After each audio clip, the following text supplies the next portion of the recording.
चलो बच्चों स्टार्ट करेंगे चैप्टर नंबर 2।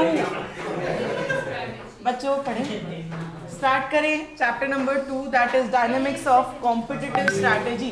इस चैप्टर में अपन सारी कॉम्पिटिटिव स्ट्रैटेजी पढ़ेंगे कि कंपटीशन में अगर अपन को आगे बढ़ना हो, अगर अपन को कॉम्पिटिटिव एडवांटेज, अरे बातें नहीं अक्षित, बातें नहीं बेटा, अब थोड़ी देर बाद बातें पढ़ें। हाँ जी, हम पढ़ेंगे कि अगर हमें कॉम्पिटिटिव एडवांटेज, अरे वर्क बंद,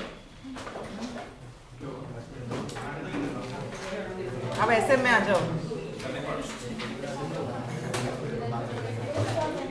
कॉम्पिटिटिव स्ट्रैटेजी, कोई भी ऑर्गेनाइजेशन कॉम्पिटिटिव स्ट्रैटेजी, कंपटीशन में आगे बढ़ने के लिए स्ट्रैटेजी क्यों बनाता है? ताकि वो अपनी पोजीशन देख सके कि मार्केट में रिलेटिव टू द कॉम्पिटिटर्स मेरी पोजीशन क्या चल रही है। ऑब्जेक्टिव क्या होता है? ताकि अपन को क्या मिल सके? Competitive advantage, market share increase हो सके और अपन कॉम्पिटिशन को बीट कर सके, इसीलिए कॉम्पिटिटिव स्ट्रैटेजी बनाई जाती है। कॉम्पिटिटिव स्ट्रैटेजी बनाते वक्त आप क्या करते हो? आप ऐसा कोशिश करते हो कि हम ज़्यादा से ज़्यादा कस्टमर्स को अट्रैक्ट करें और उनको अच्छी वैल्यू प्रोवाइड करवा सके। वैल्यू मतलब वैल्यू वही वाली वैल्यू, कौन सी वाली? हाँ, सरप्लस, वर्थ, उसको कोई सेटिस्फैक्शन, वर्थ मिलना चाहिए। मतलब वो जो खरीद रहा है उसके लिए वो एक्चुअल दिल से खुश होना चाहिए कि ये सामान इतने का वर्थ है।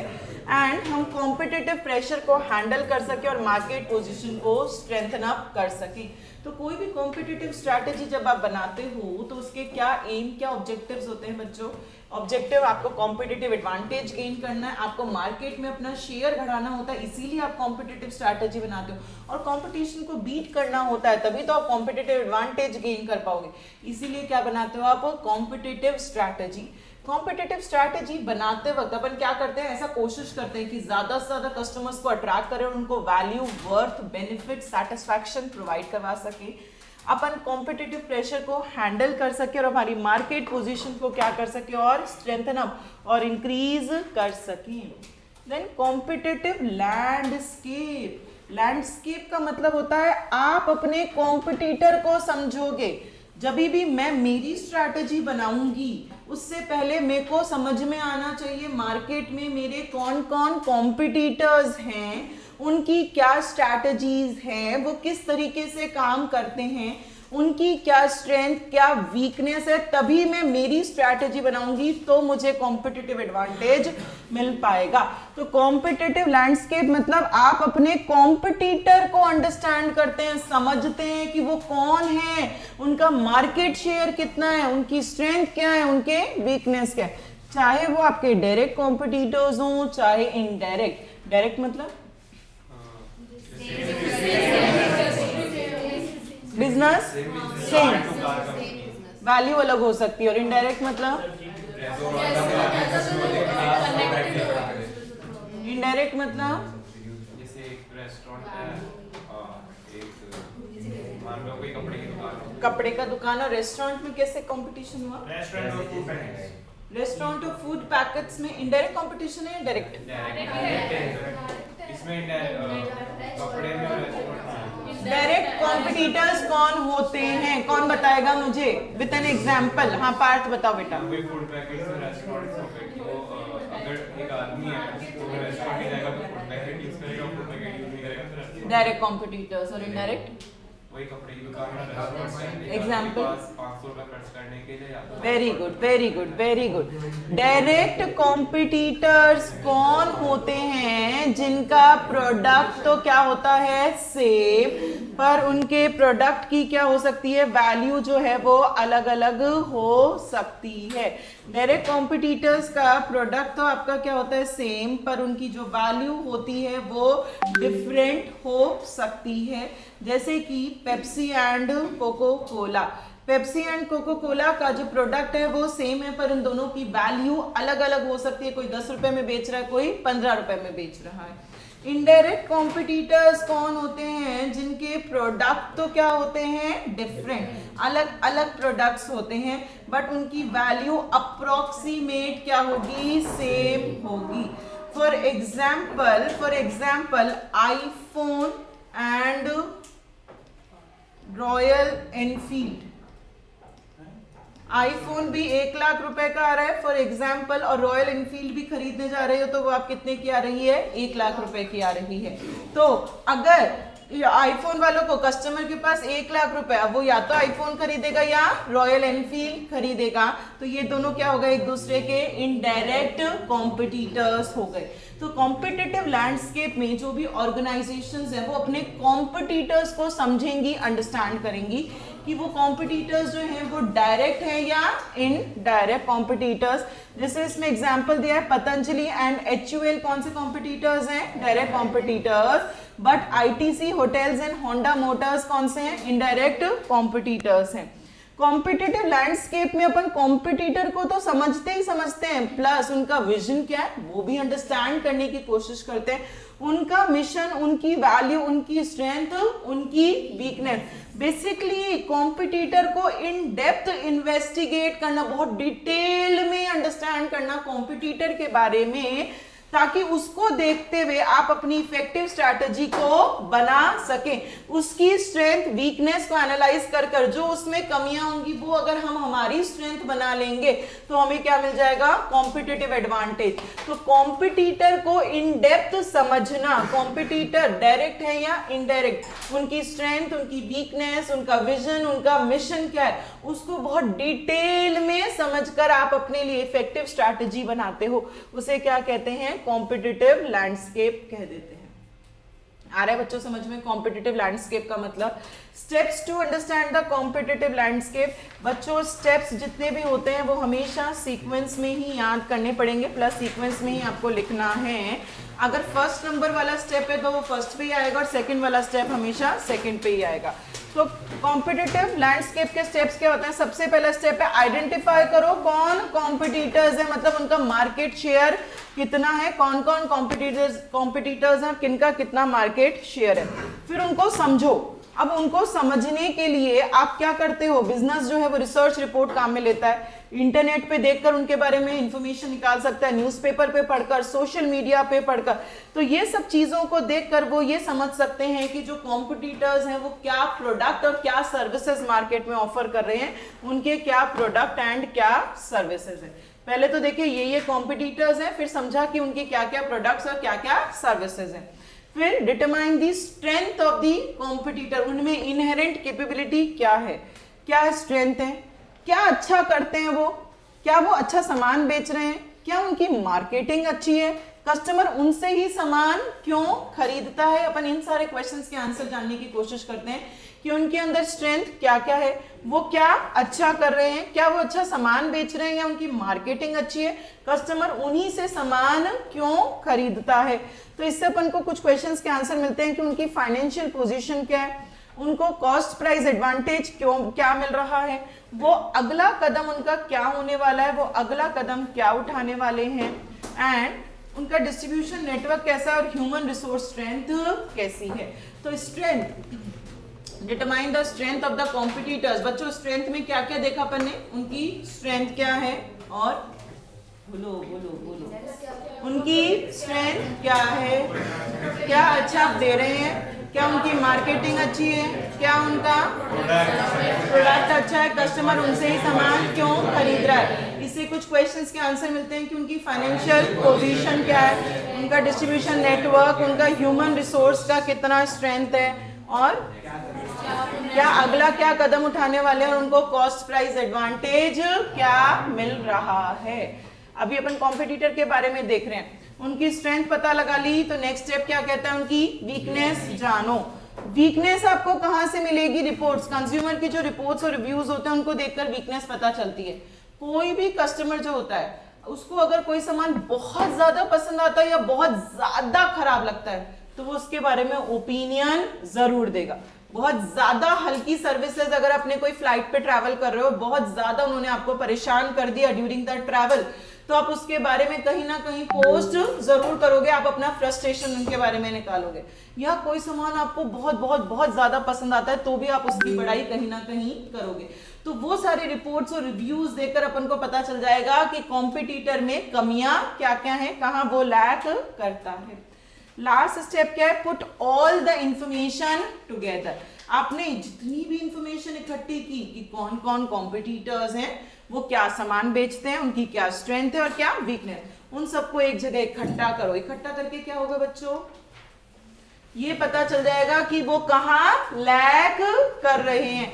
उसी गैप को कवर करने के लिए अपन अपनी स्ट्रेंथ को वहां पे इंप्रूव करना शुरू कर देंगे ताकि हमें क्या मिल सके, कॉम्पिटिटिव एडवांटेज मिल सके। तो यहाँ पे जो स्ट्रैटेजिस्ट है वो सारी इंफॉर्मेशन को एक जगह लाता है और फिर इन्फ्रेंस ड्रॉ करता है। इन्फ्रेंस का मतलब क्या होता है, कंक्लूजन निकालता है कि वो लोग क्या ऑफर नहीं कर रहे और हम क्या कर सकते हैं, इस गैप को फिलअप करने के लिए मेरी ऑर्गेनाइजेशन क्या कर सकती है।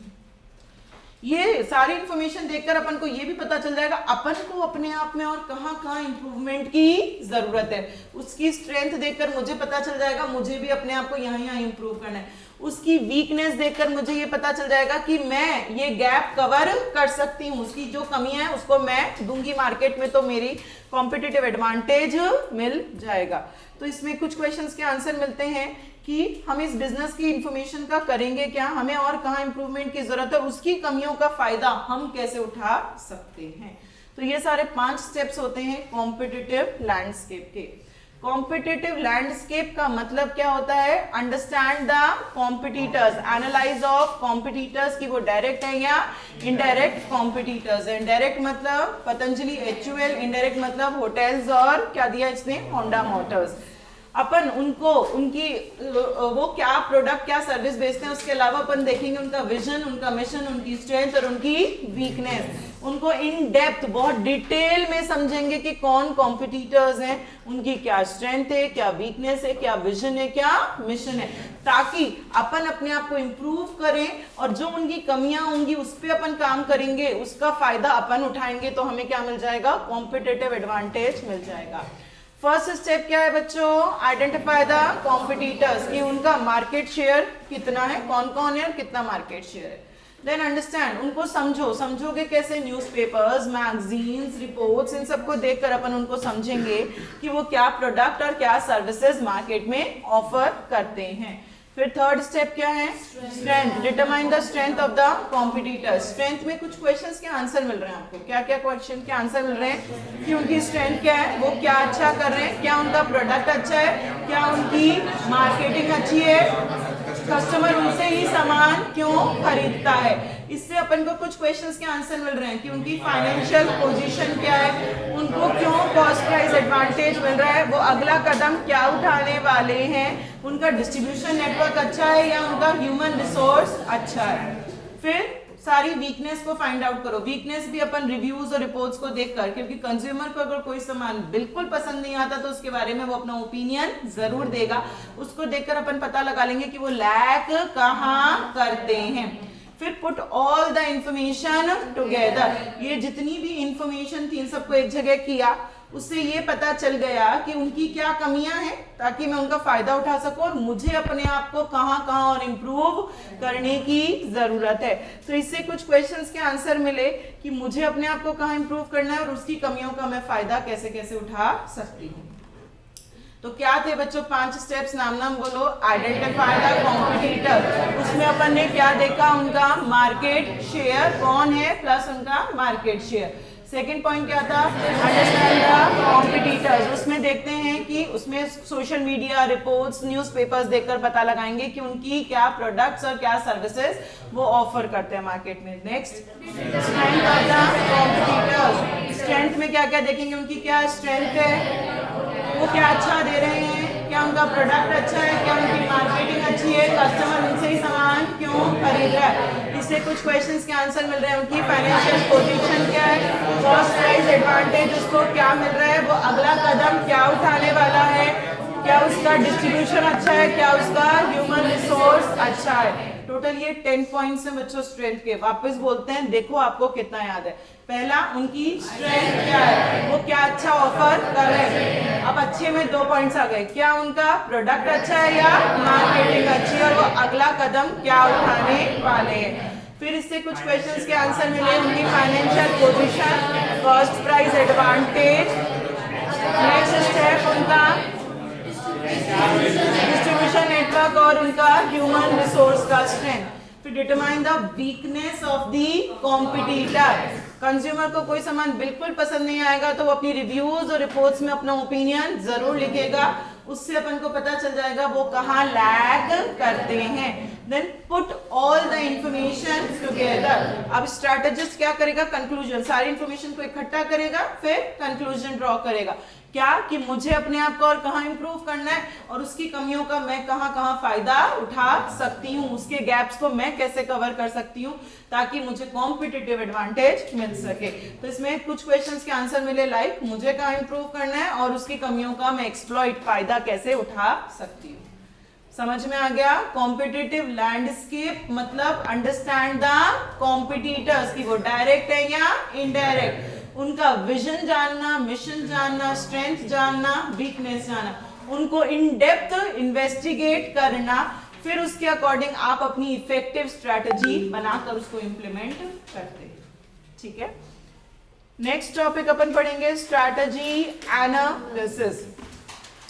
स्ट्रेटजी बनाना, स्ट्रैटेजी बनानी है तो बनाना मतलब ये नहीं बातें करते करते कोई स्ट्रैटेजी बन गई, नहीं, उनको जो मैनेजर्स हैं उनको बहुत क्रिएटिवली सोचना पड़ेगा। बिजनेस में ऐसा ही नहीं है कि कुछ भी चीज को आपने स्ट्रैटेजी बना दिया, मेथड बना दिया, आपको बहुत क्रिएटिव होना पड़ेगा अपनी स्ट्रैटेजी में। तो हमें कौन सी स्ट्रैटेजी को फॉलो अप करना है डिपेंड्स अपॉन आप इंटरनल और एक्सटर्नल एनवायरनमेंट को समझते हो। पहले इंटरनल एनवायरनमेंट क्या होता है बच्चों, विद इन द ऑर्गेनाइजेशन वाला एनवायरनमेंट, और एक्सटर्नल आउटसाइड द ऑर्गेनाइजेशन जो हमारे कंट्रोल में नहीं है। तो आप उनको अंडरस्टैंड करते हो, फिर आप अपनी स्ट्रैटेजी बनाते हो। तो स्ट्रैटेजी बनाते वक्त आप 2 चीजों को एनालाइज करते हो, इंडस्ट्री को एंड कंपटीशन को, एंड आप सॉट एनालिसिस करते हो। सॉट मतलब strength, weakness, opportunities and threat. ये 2 चीजों को एनालाइज कर आप स्ट्रैटेजी को बनाते हो। कौन सी स्ट्रैटेजी फॉलो अप करनी है, इसके कुछ स्टेप्स हैं। पहला, सबसे पहले आप अंडरस्टैंड करो, बहुत अच्छे से समझो आपकी इंटरनल एक्सटर्नल एनवायरनमेंट को। फिर आप देखो आपके पास क्या क्या ऑल्टरनेटिव्स हैं, उसमें से जो बेस्ट ऑल्टरनेटिव आपको लगता है आपकी कैपेबिलिटी के अकॉर्डिंग उसको चूज कर लो। फॉर एग्जाम्पल आफ्टर 12th मेरे पास मल्टीपल, सबसे पहले मेरे पास मल्टीपल ऑप्शंस थे। मैं MBA भी कर सकती थी, मैं CA भी कर सकती थी, मैं CS भी कर सकती थी और मैं BCA भी कर सकती थी। फिर इन मल्टीपल ऑप्शंस में से मुझे मेरी कैपेबिलिटी, मेरा ऑब्जेक्टिव, मेरे गोल के अकॉर्डिंग मुझे बेस्ट कौन सा लगा, ऑल्टरनेटिव CA। तो मैंने CA को चूज किया और इसको इंप्लीमेंट करने के लिए मैंने क्या किया, स्ट्रैटेजी बनाई। तो स्ट्रैटेजी बनाते वक्त आप सबसे पहले एनवायरनमेंट को समझोगे, फिर उसके अकॉर्डिंग आपके पास क्या क्या ऑल्टरनेटिव्स आ गए वो देखोगे, उसमें से जो आपको बेस्ट लगता है आपकी कैपेबिलिटी के लिए उसको क्या कर लेते हो, चूज कर लेते हो, ताकि आप अपना ऑब्जेक्टिव को अचीव कर सको। जब भी अपन स्ट्रैटेजी को बनाते हैं, अंडरस्टैंड करते हैं, तो वो आसान नहीं है, कुछ इश्यूज आते हैं। क्या क्या इश्यूज आते हैं, पहला इशू है टाइमलाइन। जो स्ट्रैटेजी है वो बच्चों वन टाइम एक्टिविटी है या धीरे धीरे टाइम के साथ बनेगी, टाइम के साथ बनेगी। स्ट्रैटेजी कोई मशीन नहीं है, आज लाए, खरीदी, इंस्टॉल की और वो चलने लग गई, नहीं। जो आपने पास्ट में जो छोटे मोटे डिसीजंस लिए होंगे उसका जो रिजल्ट आपको मिला होगा उसको ध्यान में रखते हुए आज आप अपनी स्ट्रैटेजी बनाते हैं। मैंने पास्ट में डिसीजन लिया कि मैं सिर्फ प्रैक्टिकल सब्जेक्ट पढ़ूंगी, फिर मुझे रिजल्ट मिला कि थ्योरी में मैं मार्क्स गेन नहीं कर पा रही। फिर मैंने डिसीजन लिया कि मैं सिर्फ थ्योरी पढ़ूंगी तो मेरे थ्योरी में तो मार्क्स आ रहे हैं पर प्रैक्टिकल में मार्क्स नहीं आ रहे। अब मैं मेरे लिए स्ट्रैटेजी बना रही हूँ, मेथड बना रही हूँ, तो उसमें मैंने आपको टाइम डिवाइड कर दिया कि इतना टाइम थ्योरी को देना है, इतना टाइम प्रैक्टिकल को देना है, इस सब्जेक्ट में मुझे इतनी बार रिवाइज करना है और इस सब्जेक्ट में मुझे एक ही बार करना है। तो जो पास्ट में आपने जो छोटे मोटे डिसीजंस लिए होंगे उसका जो रिजल्ट हुआ होगा उसको ध्यान में रखते हुए आज आप कोई स्ट्रैटेजी को बनाते हो। वो वन टाइम एक्टिविटी नहीं है कि लाए, खरीदी, इंस्टॉल किया और वो चलने लग गई, नहीं, वो मशीन नहीं है, वो इवॉल्व्स ओवर द टाइम, धीरे धीरे टाइम के साथ बनकर आपकी स्ट्रैटेजी कोई बनकर आती है। तो स्ट्रैटेजी मशीन नहीं है कि इंस्टॉल की और वो चलने लग गई, बल्कि वो टाइम के साथ इवॉल्व होती है। जो आपने स्मॉल डिसीजंस लिए होंगे, जो पास्ट में जो डिसीजंस लिए होंगे उसका जो रिजल्ट है वो आज आप स्ट्रैटेजी, आज उसके रिजल्ट के अकॉर्डिंग आप आज स्ट्रैटेजी बनाते हैं। फिर balance of internal and external factors. Strategy बनाते वक्त आप ये चाहते हो कि बैलेंस होना चाहिए इंटरनल एनवायरनमेंट में भी और एक्सटर्नल एनवायरनमेंट में भी। इंटरनल मतलब जो विद इन द ऑर्गेनाइजेशन जो हमारे कंट्रोल में होता है, एक्सटर्नल मतलब जो आउटसाइड द ऑर्गेनाइजेशन जो हमारे कंट्रोल में नहीं होता है। बच्चों कभी भी परफेक्ट बैलेंस हो वो बिल्कुल भी जरूरी नहीं है। परफेक्ट बैलेंस मतलब मैं सीए हूं, मेरे पास टोटल कितने स्टाफ हैं? 2। ये 2 स्टाफ और सीए मिलकर टोटल एक महीने में कितनी 15 फाइल्स को, ऑडिट की फाइल्स को भर सकते हैं, ठीक है, इनकी कैपेबिलिटी है। तो ऐसा बिल्कुल जरूरी नहीं है मार्केट से आपको एग्जैक्टली 15 फाइल्स ही मिलेंगी, कभी 15 से कम भी मिल सकती हैं और कभी 15 से ज्यादा भी मिल सकती हैं। तो इंटरनल और एक्सटर्नल एनवायरनमेंट में परफेक्ट ब्लेंड होना, मैच होना बिल्कुल पॉसिबल नहीं है, बट वर्केबल बैलेंस तो होना ही चाहिए। वर्केबल बैलेंस मतलब अगर मैं सीए हूँ, स्टाफ हूँ, तो मेरे पास 5-6 फाइल्स तो आनी ही चाहिए। अगर एक भी फाइल नहीं होगी तो उन स्टाफ को मैं सैलरी कैसे दूंगी? तो कुछ तो होना ही चाहिए। तो जब स्ट्रैटेजी आप बनाते हो तो बैलेंस होना चाहिए between the internal and the external environment. Perfect match होना बिल्कुल भी फीजिबल पॉसिबल नहीं है, तो वर्केबल बैलेंस हो सकता है बिटवीन द जो अपॉर्चुनिटीज हैं, जो कंस्ट्रेंट्स हैं, जो कैपेबिलिटीज हैं, उनके बीच में एक वर्केबल बैलेंस होना चाहिए। फॉर एग्जाम्पल यहाँ पे एग्जाम्पल दिया कि आपके पास प्रेशर, आप इस नए मार्केट में एंटर कर सकते हो क्योंकि इस नए मार्केट में आपके पास लॉट ऑफ अपॉर्चुनिटीज अवेलेबल है, बट मेरे पास इतनी रिसोर्सेज ही नहीं है कि मैं उस नए मार्केट में एंटर कर सकूं। मैं सीए हूं, अपॉर्चुनिटी है मेरे पास कि मैं 100 जनों की फाइल ले सकता हूं, बट रिसोर्सेज ही नहीं है मेरे पास, स्टाफ ही 2 ही जने हैं जो जिनको काम करना आता है, तो मैं इतनी फाइल नहीं ले सकती। तो परफेक्ट ब्लेंड होना बिल्कुल पॉसिबल नहीं है between the internal environment and the external environment, but एक वर्केबल बैलेंस जरूर होना चाहिए। तो अपन स्ट्रैटेजिक एनालाइज, स्ट्रैटेजी जब समझते हैं, बनाते वक्त अपन को ये सारे इश्यूज आते हैं। पहला इश्यू क्या आया बच्चों? क्या आया? टाइमलाइन। टाइमलाइन, सो रहे हो क्या सब? पहला इश्यू क्या आया? टाइमलाइन। स्ट्रैटेजी कोई मशीन नहीं है, लाए, खरीदी, इंस्टॉल की और वो चलने लग गई। It evolves over the time. जो आपने पास्ट में डिसीजंस लिए हैं उसका आज रिजल्ट होता है जो आप स्ट्रैटेजी बनाते हो।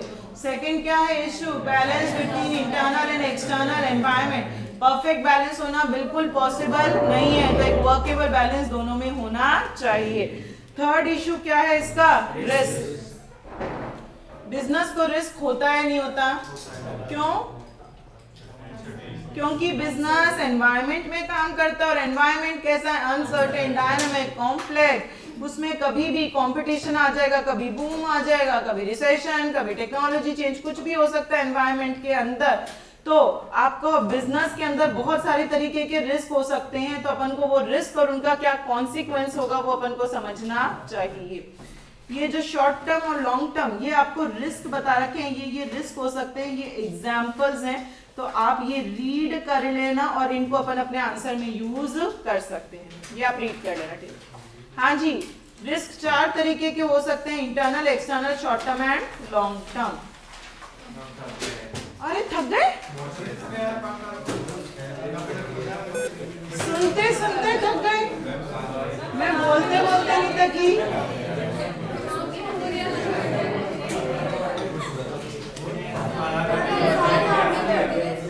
हाँ, 8:30 बजे से।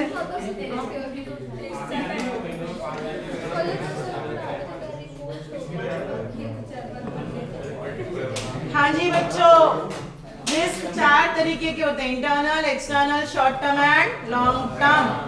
इंटरनल रिस्क क्या होगा, सोच के बताओ बिना पढ़े। ऑर्गेनाइजेशन के अंदर का रिस्क जो अपने कंट्रोल में नहीं है, तो ये विद इन द ऑर्गेनाइजेशन जो रिस्क क्रिएट होता है कि स्टाफ अच्छा नहीं है, आपके पास इतनी कैपेसिटी नहीं है कि आप कोप अप कर सकें, जो डिमांड आ रही है उसको कोप अप कर सकें, इतनी कैपेसिटी नहीं है। मेरे पास डिमांड तो आ रही है, मार्केट में सीए बन गई कि आप 50 फाइल 100 फाइल का काम कर सकते हो, बट स्टाफ ही नहीं है, रिसोर्स ही नहीं मिल रहा मुझे, तो मैं धीरे धीरे मेरा मार्केट शेयर को लूज करती जाऊंगी। तो ये क्या हो गया, इंटरनल रिस्क। एक्सटर्नल रिस्क क्या हो सकता है बच्चों, बाहर की दुनिया में कुछ भी चेंज हो गया उसकी वजह से जो रिस्क होता है उसको क्या कहते हैं, एक्सटर्नल रिस्क।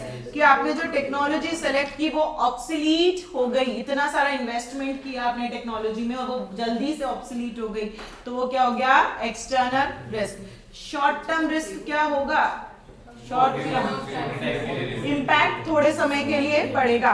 फॉर एग्जाम्पल मेरी फोटोकॉपी की दुकान है, मेरी फोटोकॉपी वाली जो मशीन है वो खराब हो गई, अगर वो आज खराब हुई और मैंने कल तक ठीक करा ली तो एक दिन का जो मेरा नुकसान हो गया वो हो गया शॉर्ट टर्म रिस्क। फिर होता है लॉन्ग टर्म रिस्क, अगर आप शॉर्ट टर्म को ठीक नहीं करेंगे तो वो किस में कन्वर्ट हो जाएगा, लॉन्ग टर्म में।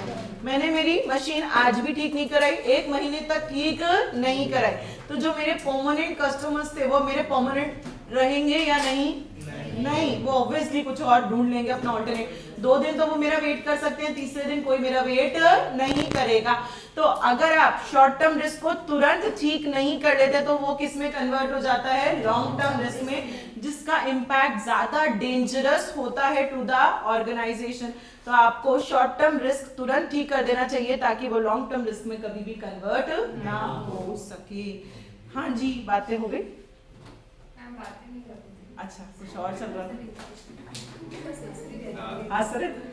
हंसना तो वैसे भी हॉबी है हमारी, हंसते रहना चाहिए, अच्छी बात है।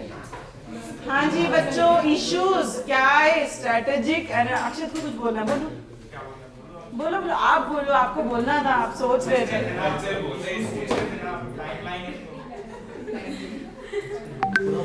बोलना है तो बोलो बेटा। Enough for today?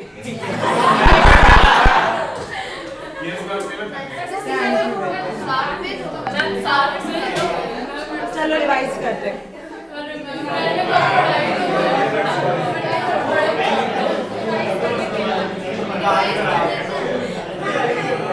चलो वही column wise revise, first column, second column, third column. I will help you out, मैं हेल्प करवाऊंगी। एनर्जी गई,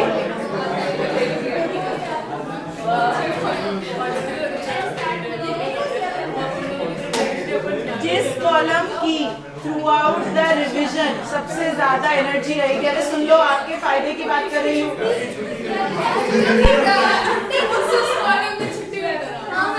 फायदे की बात कर रही हूँ, जिस कॉलम की थ्रू आउट द रिविजन सबसे ज्यादा एनर्जी रहेगी, जो सबसे ज्यादा रिस्पॉन्सिव मुझे लगेगा, उस कॉलम से कल नहीं सुनूंगी।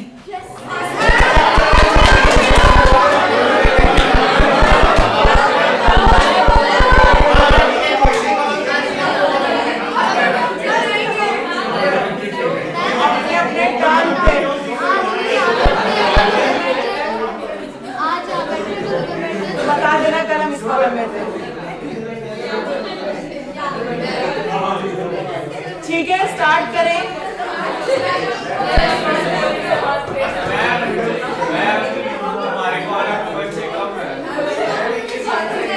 गिनो, बराबर बच्चे हैं, स्टार्ट करें। हाँ, मैं झूठ नहीं बोलती।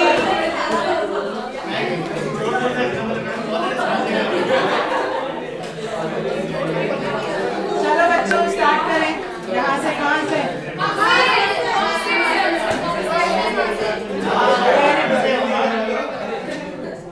चलो ऑब्जेक्टिव ऑफ कॉम्पिटिटिव स्ट्रैटेजी, क्या ऑब्जेक्टिव है हमें, कॉम्पिटिटिव एडवांटेज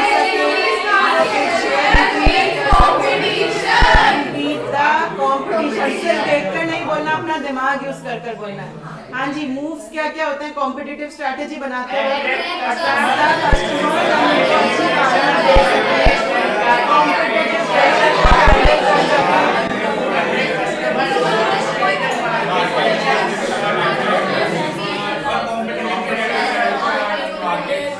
चलो third column, what is competitive landscape? Analysis of the competitors.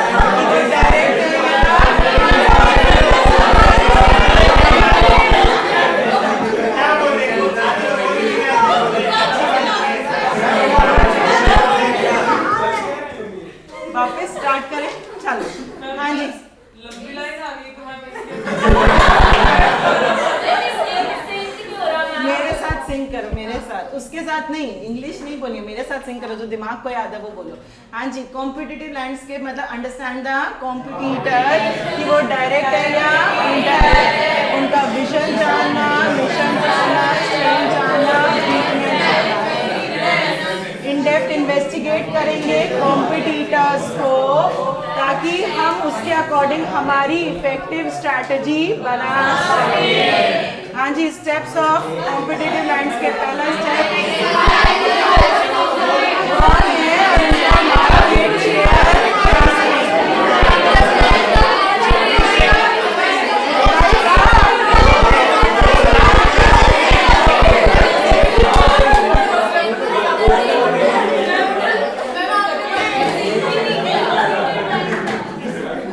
अरे एक ही था, आइडेंटिफाई द कॉम्पिटिटर, क्या बोल दिया सारे नहीं बोलने। आइडेंटिफाई द कॉम्पिटिटर्स कि कौन है और उनका मार्केट शेयर क्या है। Second, understand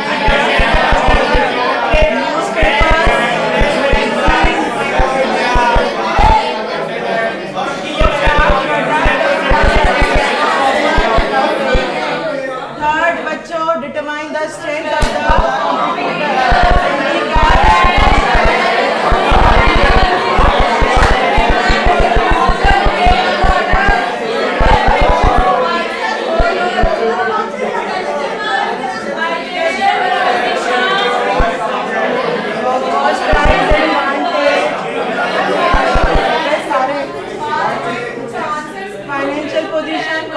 advantage. अगला क्या कदम होने वाला है उनका, ह्यूमन रिसोर्स स्ट्रेंथ क्या है और उनकी डिस्ट्रीब्यूशन नेटवर्क कितना स्ट्रॉन्ग है। हाँ जी, वीकनेस ऑफ दी कॉम्पिटिटर।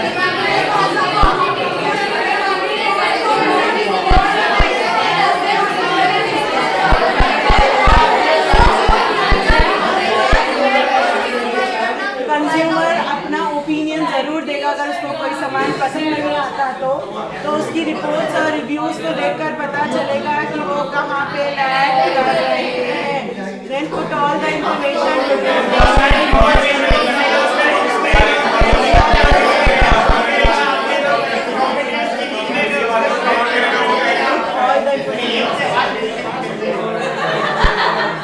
सारी इंफॉर्मेशन इकट्ठी करना, फिर कंक्लूजन ड्रॉ करना।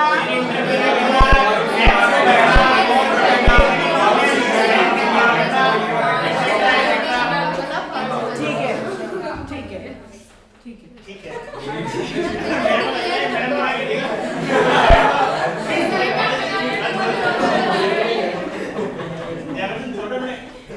अपन साथ में रिवाइज करते हैं। क्या बोल रहे हो, क्या हो रहा है, भगवान जाने। सब अपना अपना बोलना, ठीक है। हेडिंग मैं बोल रही हूँ, सब अपना अपना भी बोलना, ठीक है। हाँ जी, स्ट्रैटेजी, क्वेश्चन सुनना फिर बोलना। स्ट्रैटेजी को एनालाइज करने के लिए 3 स्टेप्स थे। पहला, अपन इंटरनल और एक्सटर्नल एनवायरनमेंट को अंडरस्टैंड करते हैं, फिर बहुत सारे ऑल्टरनेटिव्स को पता लगाते हैं, उसमें से जो बेस्ट ऑल्टरनेटिव है अपनी कैपेबिलिटीज के अकॉर्डिंग उसको क्या कर लेते हैं, चूज कर लेते हैं। इश्यूज क्या है स्ट्रैटेजिक एनालिसिस के? पहला, अरे बच्चों साथ साथ एक्सप्लेन।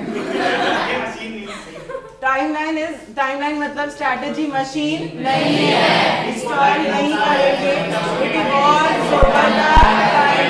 जो पास्ट में आपने डिसीजंस लिए हैं उसका आउटकम है कि आज आप क्या स्ट्रैटेजी बनाते हैं।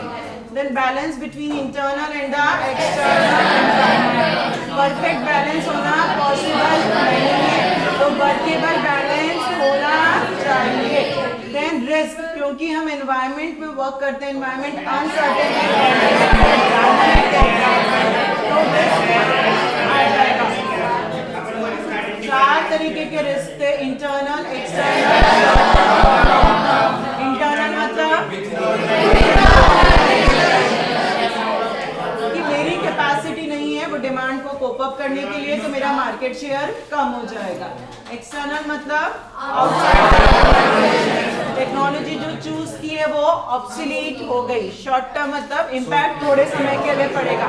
लॉन्ग टर्म मतलब इम्पैक्ट ज्यादा लंबे समय तक के लिए पड़ेगा. अगर शॉर्ट टर्म को ठीक नहीं किया तो वो किस में कन्वर्ट हो जाएगा. तो लॉन्ग टर्म के कॉन्सिक्वेंसेस बहुत भारी पड़ते हैं, बहुत ज्यादा नुकसान हो सकता है. इसलिए कोशिश करनी चाहिए कभी भी कोई रिस्क लॉन्ग टर्म तक ना पहुंचे. क्लियर है? बस इतना ही. तो 2 ही तो टॉपिक पढ़े हैं. चलो नेक्स्ट टॉपिक हम पढ़ेंगे फ्रेमवर्क ऑफ स्ट्रैटेजिक एनालिसिस.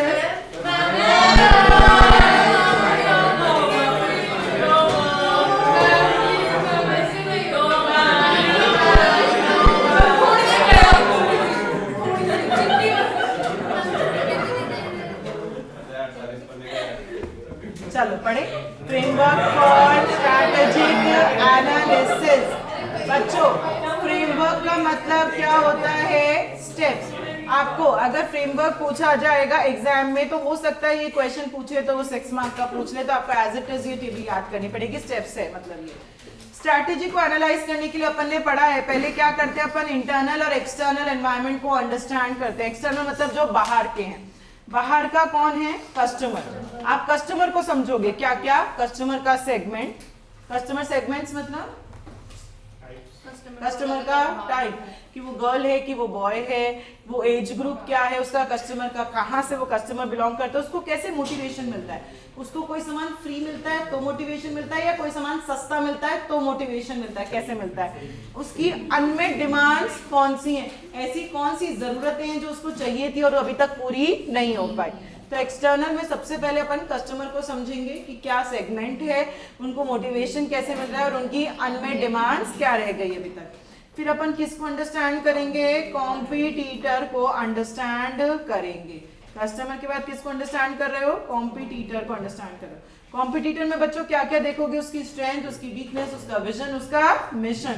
तो कॉम्पिटिटर में देखोगे उसका कॉस्ट स्ट्रक्चर क्या है, वो कौन सा कल्चर, कौन सी स्ट्रैटेजी को फॉलो करता है, वो कौन कैसा क्या परफॉर्म कर रहा है.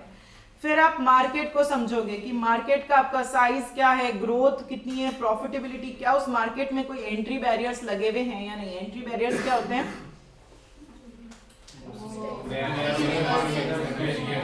घुसने के लिए बैरियर्स, कि कोई भी बिजनेस उसमें आसानी से घुस सकता है या नहीं घुस सकता. कोई एग्जांपल एंट्री बैरियर को बताओगे?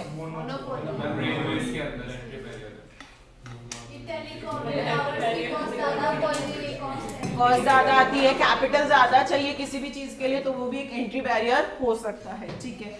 फिर आप किसको अंडरस्टैंड करते हो? एनवायरनमेंट को. एनवायरनमेंट में वो टेक्नोलॉजी एनवायरनमेंट, गवर्नमेंट को, इकोनॉमिक, सोशल, कल्चरल, डेमोग्राफी सबको समझते हैं. तो एक्सटर्नल एनालिसिस में अपन ने क्या क्या अंडरस्टैंड किया बच्चों? पहला कस्टमर को समझा, कस्टमर को सेगमेंट्स, उसकी मोटिवेशन, उसकी अनमेट डिमांड. फिर अपन कॉम्पिटिटर को समझते हैं, उसका क्या परफॉर्मेंस है, उसका कल्चर, उसकी स्ट्रैटेजी, कॉस्ट एक्सेट्रा. फिर अपन मार्केट को समझते हैं, मार्केट का साइज है, मार्केट में कैसे ग्रो करेंगे, प्रॉफिटेबिलिटी है क्या, एंट्री बैरियर्स कितने लगे हुए हैं. फिर अपन एनवायरनमेंट को समझेंगे, social, technology, government, demography, economic etcetera. अब इंटरनल में अपन क्या क्या समझेंगे? इंटरनल में अपन हमारी परफॉर्मेंस को हम समझेंगे कि मेरे को कितना प्रॉफिट हो रहा है, मेरी सेल्स, मेरे कस्टमर्स कितने सेटिस्फाई हैं, मेरी प्रोडक्ट की क्वालिटी क्या है, ह्यूमन रिसोर्स कितना अच्छा है, ये सारी चीजें अपन समझते हैं हमारी परफॉर्मेंस में. फिर डिटर्मिनेंट्स, कुछ डिटर्मिनेंट्स को समझते हो आप, पास्ट एंड करंट स्ट्रैटेजीज क्या थी, प्रॉब्लम क्या आ रही है अपन को, हमारी ऑर्गेनाइजेशन की क्या कैपेबिलिटी और क्या कंस्ट्रेंट्स हैं, मेरे पास कितनी फाइनेंशियल रिसोर्स, कितनी स्ट्रेंथ और कितनी वीकनेस है. तो इंटरनल में सिर्फ आप 2 चीजों को अंडरस्टैंड करते हो, परफॉर्मेंस को और डिटर्मिनेंट्स को. परफॉर्मेंस में क्या क्या देखते हो? हमारी प्रॉफिटेबिलिटी, हमारा सेल्स, हमारे कस्टमर सेटिस्फैक्शन, हमारे प्रोडक्ट की क्वालिटी, ह्यूमन रिसोर्स एक्सेट्रा। और डिटर्मिनेंट्स में आप समझते हो कि पास्ट और प्रेजेंट में भी कौन सी स्ट्रैटेजीज काम में ले रहे थे, क्या कोई प्रॉब्लम आ रही थी, क्या कैपेबिलिटीज क्या है, कंस्ट्रेंट्स क्या है, रिसोर्सेज फाइनेंशियल कितनी है एक्सेट्रा।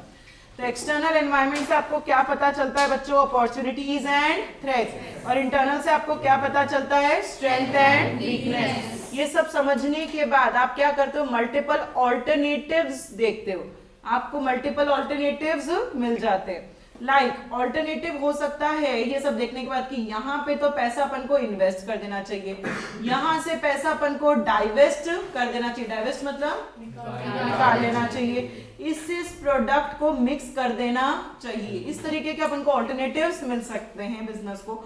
उसमें से आप जो आपको बेस्ट लगता है वो सेलेक्ट करते हो, फिर उसको इंप्लीमेंट करते हो, फिर उसको क्या करते हो, रिव्यू करते हो। तो ये क्या है, फ्रेमवर्क ऑफ स्ट्रैटेजिक एनालिसिस। क्या है फ्रेमवर्क, पहला internal analysis and external analysis. External में कस्टमर को समझेंगे, कस्टमर में क्या क्या उसके सेगमेंट्स, उसका मोटिवेशन, उसकी अनमेट डिमांड। फिर अपन कॉम्पिटिटर को समझेंगे कि उसकी स्ट्रैटेजी, उसकी कॉस्ट, उसकी परफॉर्मेंस कैसी चल रही है, उसकी पोजीशन क्या है। फिर अपन मार्केट को समझेंगे, मार्केट का साइज, मार्केट की ग्रोथ रेट, मार्केट में प्रॉफिटेबिलिटी या कोई एंट्री बैरियर्स लगे हुए हैं या नहीं है। मार्केट की ग्रोथ रेट का मतलब बच्चों क्या है,